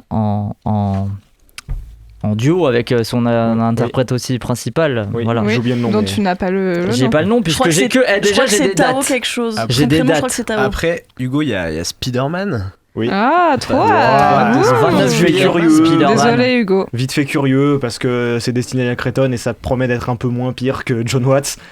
Mais bon, vu qu'on a appris que le scénario avait été réécrit 15 fois, je sais pas si ça va être très bien. Après, il y a la patte patrouille aussi. Ah oui, voilà, on parle des vraies attentes, on parle. Donc, parlons de cinéma. Je le dis, Tao Okamoto, voilà. Ah, Et voilà. j'avais Ça, le bon c'est- prénom. Ha. T'avais le bon prénom. Ouais. Il y a Ma un femme. film que Véro Laurent et Dame Dame ont notifié dans le chat. Ils ont dit allez, venez, viens, ça va être le moment où ils vont parler de Nolan. Bah oui. Oh Il y a non, l'Odyssée. non, mais j'irai pas le voir. L'Odyssée qui sort le 15 juillet de Christopher Nolan, qui a déjà ses places en Moi. IMAX Mais 70 je vais l'annuler. Moi aussi. Je vais l'annuler, il y a la finale après. De la Coupe du Monde. Bah ouais, il a mal choisi son jour. Bah moi j'ai pas encore eu de place malheureusement, mais je vais trouver un moyen. Moi, Vous j'ai allez pas aller le cherché voir. de place, mais. Moi je vois une place. Bah je prends la Tu tienne. peux la récupérer, attention, mais là il y a tout Montpellier qui a entendu. Pas que Montpellier. Hein. Mais non, il va me donner son là, il y a billet le directement. monde. hein. Le monde a entendu. Le monde a entendu. Bon, très bien. On l'a pas signalé, mais il y a Fjord de Christian Oui, Wilson ah, qui je suis sort en train le de pouvoir 19 le août. voir parce que je l'ai raté aussi. Voilà. vrai, c'est vrai. Donc la Palme d'Or quand même. Mais est-ce que c'est plus ça ou la patte patrouille qu'on attend Plus Ah, ça si. quand même. Si, je tiens à notifier qu'il y a l'extension de Backroom qui sort aussi. Ah Ils ont oui. Ouais. Voilà, moi j'attends. Il sort des extensions. Putain. Les gars. essais de film. Les gars, c'est le futur.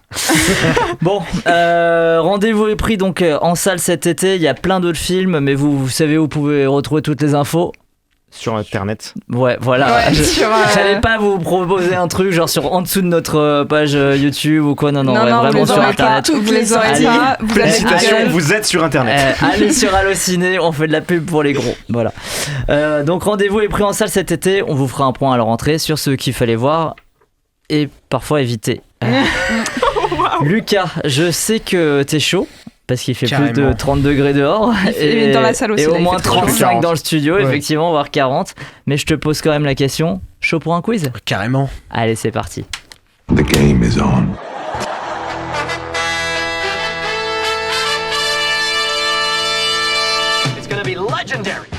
Ça va bien, moi? C'est votre ultime bafouille? I am sure, et alors I am tout à fait sure que j'ai raison et que vous avez tort. Oh my god. What? No.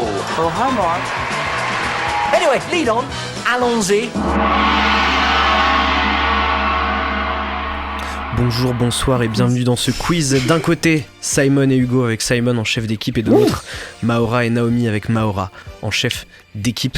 Ouais, je vais encore perdre, ouais. La première question de ce quiz, quel est le titre? C'est un jeu de mots avec un des films sortis cette semaine.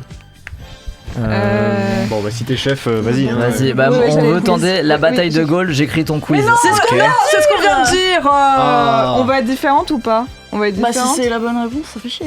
Tu veux qu'on soit différent? Bah on va pas être différente. Non, alors. on est des D'accord, moutons. eh bah vous l'avez pas, c'est les caprices de l'enfant quiz. Bon, c'est ce qu'il avait raison. Putain, musique de film, dans quelle heure peut-on entendre Tu vois la cette- différence? Ça des paye fois, des ça fois. paye des Attention. fois. Ah, pour une Dans raciste. quelle heure peut-on entendre cette musique? C'est un lien avec un film de la semaine. Mario. C'est du bruit ça. C'est des bruits. Pixels? Non. C'est un lien avec un film de la semaine. Mario. Attends, il y Non, avait c'est quoi pas comme vrai. film cette semaine? Ah non. Et les mondes de Ralph? Non. C'est un film français. Mais je l'ai vu ça. Ah, je pense Ça me que dit un truc, hein. tu l'as vu, mais je pense que c'était peut-être le seul à l'avoir vu. C'est avec Franck Dubosc? Bon. Non. Mais t'es sur un avec bon Artus. film. Non. Non. C'est Avec Doria Tillier? C'est avec Doria Tillier. Oh putain. Ah, Alors là. putain, ah oui, il y a du rap. Il y a du rap. Ah, bien, pas mal. C'est l'histoire Non, mais- d'un frigo. C'est les casseurs Ah flotteurs. oui, oui, je sais, c'est le film avec William Legbill C'est ça. où il y a un frigo qui fait du rap. Oui. Merde, c'est un prénom.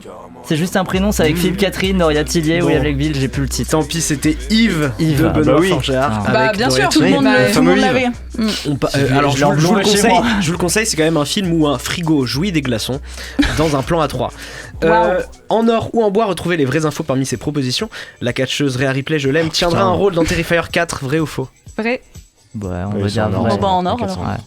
C'est vrai, ça vous fait un Tu point m'en as chacun. parlé 3 fois. Mais ça et fait vrai. 15 ans que c'est annoncé, Il ça en Lucas. parle et après Et il le alors met dans le quiz. Le prochain film de Anne Fontaine sera un biopic sur Anne Romanoff dans lequel cette dernière incarnera son propre rôle. Est-ce que c'est vrai ou est-ce que c'est faux? J'aimerais terriblement que ça Mais soit moi vrai. aussi, et j'aimerais Mais- qu'on le mette top 1. Mais- Ça semaine où il mais c'est sortira. faux. D'ailleurs, Anne Romanoff joue le 16 juillet aux Arènes du Cress. Hein. Ah. Info. C'est Alors pour les rocos. Ok. En bois.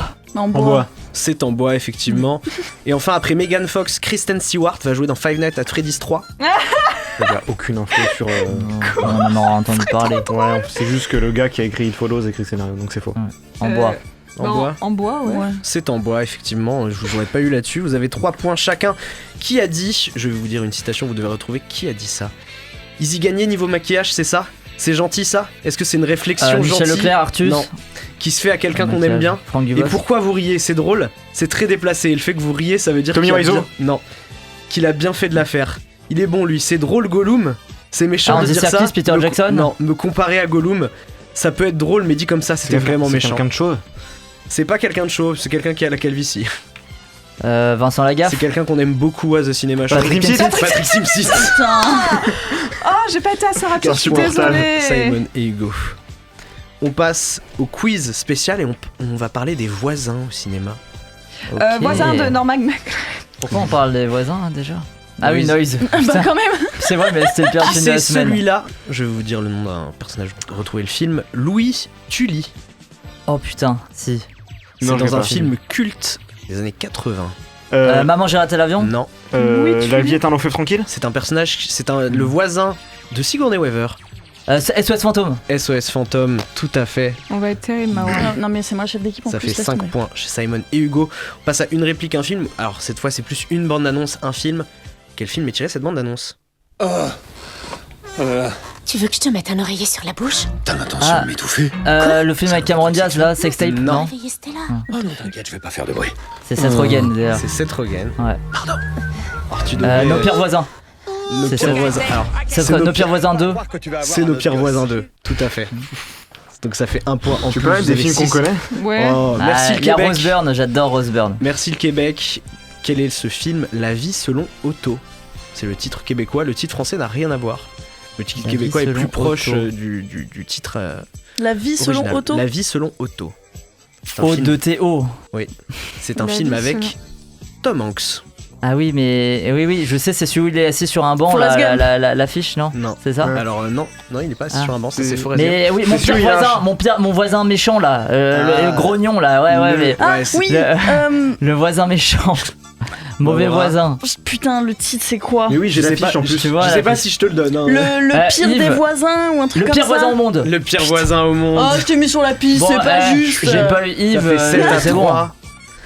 On va passer à la merci Allociné. Je vais vous lire une critique Allociné, vous devez retrouver le film. Ce film est une véritable imposture. Il suffit de regarder les 15 premières minutes du film pour connaître la fin. On peut prédire la prochaine avec que la précédente ne finisse.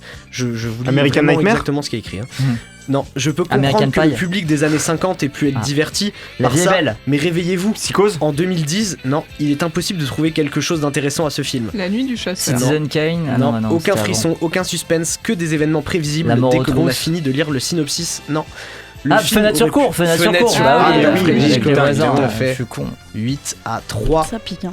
Ouais, non, mais t'inquiète, on est là pour la forme. Hein. On passe à la sacrée film. L'important c'est de participer comme dirait Pierre de Coubertin. Lequel de ces acteurs n'a jamais eu de problème de voisinage dans un film? Simon et Hugo, c'est vous qui commencez. Ok. Margot Robbie, est-ce qu'elle a eu des problèmes de voisinage? Oh, je suis sûr qu'il y a eu des problèmes de Mais oui, voisinage. What's Upon a Time in Hollywood. Et oui. Ouais, bah ouais. Ouais, tout à fait. Once Upon a Time in Hollywood, elle a eu des problèmes Finalement, de elle en a voisinage. pas eu dans le film. Oui, du coup, oui. Est-ce que John Cena a eu des problèmes de voisinage? Ça, dans Very Bad Dads, c'est le voisin, donc ouais. Non, Ah. pas eu particulièrement de problème Bah, de Very Bad voisinage. Dads, c'est le voisin de John Cena. Bah, il a pas de problème, Ah, tout ok. va bien. Colin Farrell, est-ce qu'il a eu des problèmes de voisinage? Dans Batman. Attends, non, dans le film où il joue dans les Banshees d'Hiroshima, oui. Oui, dans les Banshees d'Inisherin, tout à fait, vous avez 10 points. Et est-ce que Lady Gaga, elle a eu des problèmes de voisinage? Dans Star is Born, est-ce qu'elle a des problèmes de voisinage? Bah, il y a Bradley Cooper qui meurt dans son garage. Hein. Ouais, merde, c'est un problème de voisinage, ça. C'est pas son voisin. C'est pas son voisin. C'est son vrai. coloc, je crois. Non, mais je suis sûr qu'il y a un film à la con avec Lady Gaga. On dit. Oui, Joker quand même. Folia 2. Ouais, vas-y. Non, elle a pas eu de problème de voisinage. Ah merde. Bon, vous avez 10 points. En face, est-ce que Zazie Beetz, elle a eu des problèmes de voisinage? Qui Zazie Beetz. Mais qui est Zazie Beetz? Oh là là. Bah, est-ce qu'elle a eu des problèmes de voisinage? Oui. Oui. Oui, elle a eu des problèmes de Pris au voisinage. piège, Dans Joker? Ah non, c'est pas ça. Dans Joker, elle a des problèmes de voisinage. Ah ouais. C'est Ah oui, c'est exceptionnel vrai quand même. Bah oui. Est-ce que Jesse Eisenberg a eu des problèmes de voisinage? Si, c'est celui qui joue dans. Là, t'abuses, hein. Qui joue Gary de l'espace dans Les Mignons et les Monstres. Oui, c'est vrai. Bah des liens, le oui. Oui, effectivement, Oui, il a eu bah. des problèmes de voisinage parce que Amber Heard a essayé de le bouffer dans Bienvenue à Zombieland et c'est sa voisine. Donc, Ah bon. est-ce que Matt Smith, il a eu des problèmes de voisinage? Non. Non, il a pas eu de problème de voisinage, Matt Smith, vous avez 5 points. Après, il habite le Tardis. Donc Et enfin, est-ce forcément... que Karl Urban a eu des problèmes de voisinage? Mais qui sont ces gens? Non, mais les filles, Non, là, mais mais là, sérieux. et Homer. Seigneur des Anneaux. Il a joué dans le Seigneur des Anneaux, quoi. Star Trek, excusez-moi, Judge t'as Dredd, regardé, Boys. Ouais. Bon, oui, Bah oui. il a eu des problèmes. Non, il a pas eu de problème de Ah. voisinage. Ouais, Ça non. fait ça. Non, mais c'est ce que je voulais dire, Karl Marc, elle a Urban, il a fourché. jamais de On problème passe de à la voisinage. patte Ah oui. tournée. C'est pas Lequel de ces acteurs n'a jamais subi de tentative de meurtre de la part d'un de ses voisins? Quoi? Est-ce Wow. que c'est Laurent Lafitte? Est-ce que c'est Ethan Hawke? Est-ce que c'est Johnny Depp? Est-ce que c'est Bill Skarsgård? Ou est-ce que c'est Denis Ménochet? Alors. Lequel n'a jamais subi de tentative de meurtre de la part d'un de ses Moi, voisins? je crois qu'il y en a un, Ouais. il est plus susceptible de commettre des tentatives. Ouais. Mais c'est pour ça, moi, je me dis, est-ce que c'est pas lui? Ah oui, moi aussi, ouais. Ouais. Lequel n'a jamais attends, subi mais tu parles de qui, en fait? tentative de meurtre? Alors, les filles? Il faut pas qu'il subisse, hein, lui. Non, c'est celui qui n'a pas subi de tentative Ouais. de meurtre. Je pense qu'il y a Ah, un il a piège. pas subi de tentative de meurtre. Je pense que t'as raison, il y a un piège. Ouais. Hein, je sais pas. Non, je sais pas. Vas-y, redis les noms. Hein, Laurent même si je vois. Lafitte, Ethan Hawke, Johnny Depp, Bill Skarsgård ou Denis Ménochet? Lequel n'a jamais subi de tentative de meurtre de la part d'un de ses voisins? Bon, vas-y, on dit quoi alors? Ouais, vas-y, On c'est toi part qui sur tranche, ça. chef. Allez, on part comme ça, mais sans grande prétention sur Denis Ménochet. Ouais, nous, Ok. Ouais, nous aussi. Bah, Denis Ménochet, je sais pas si vous avez vu Asbestas, mais Ah putain, c'est vrai, c'est vrai. C'est vrai que c'est des gros problèmes de c'est voisinage. des sacrés problèmes de voisinage. Edouard d'Argent, Johnny Depp subit Oui. une tentative de meurtre.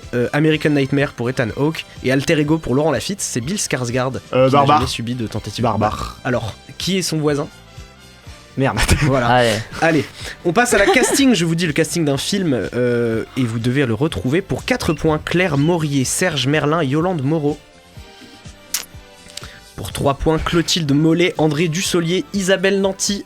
Oui, c'est bon. La vie d'Amélie, le fabuleux destin d'Amélie Poulain. Le fabuleux destin d'Amélie Poulain, ça vous rajoute 3 points. Vous êtes donc à 13. 3 points. Il avait dit pour 3 points là. Ah bon Ouais, il avait fait 4 points, puis 3 points, puis...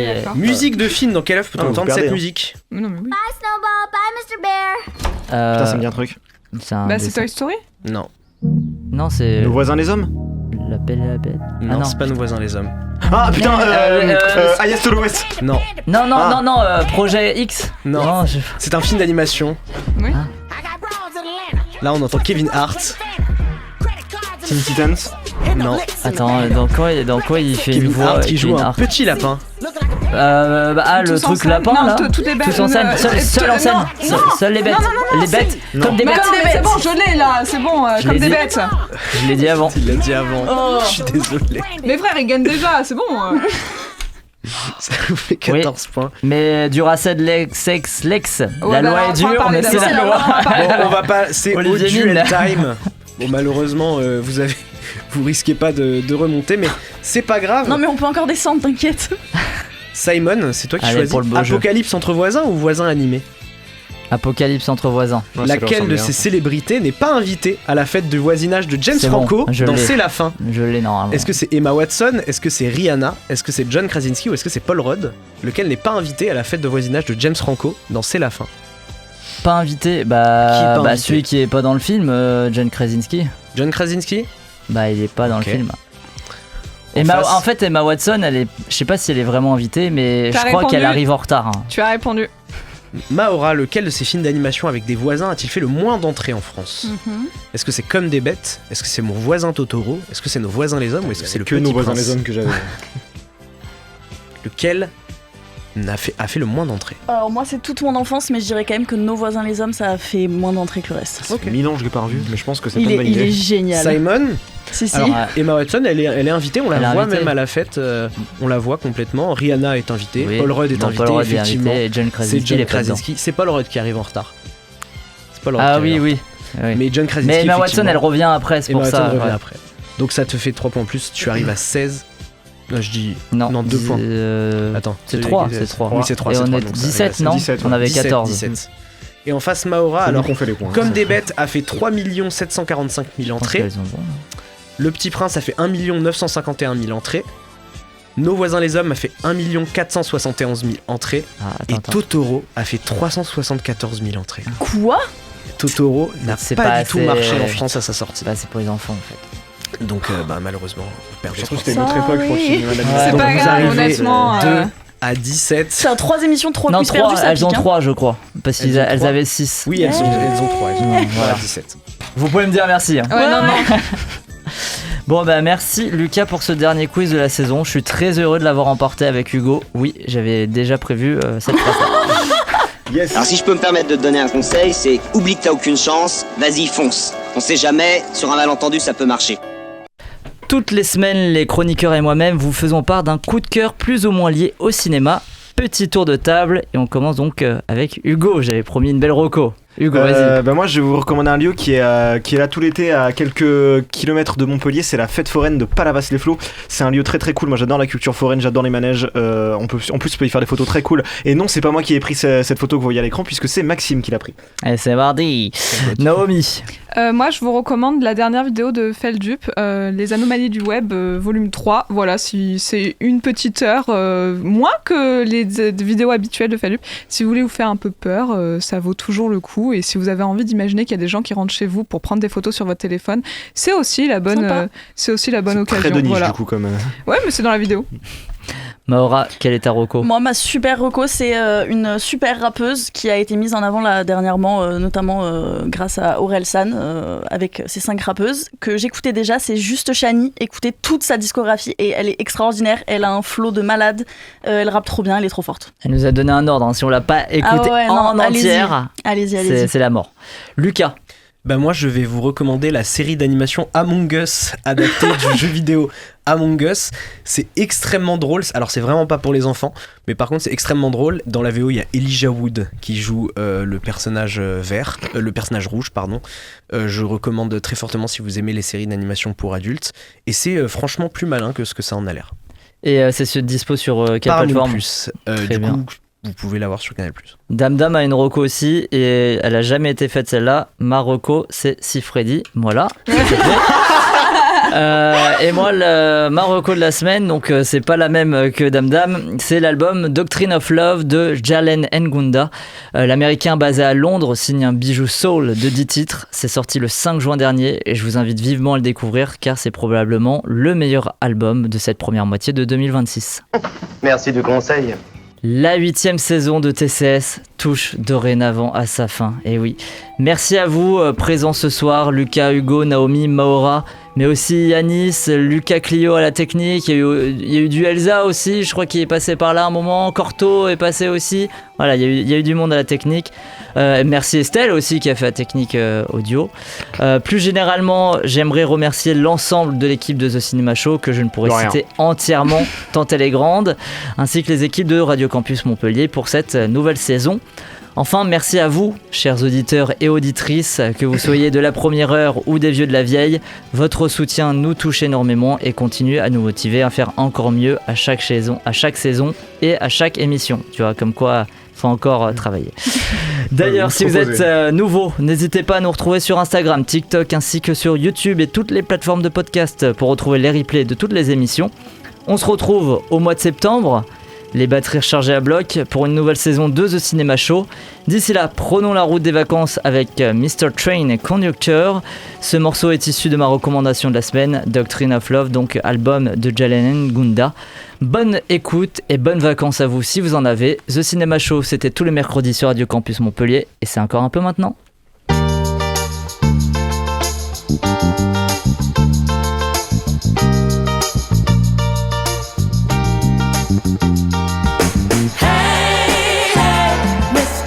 Train conductor, can you get me to my baby's arms again? Hey, hey, Mr. Train conductor, can you get me to my baby's arms again? I foolishly made her cry.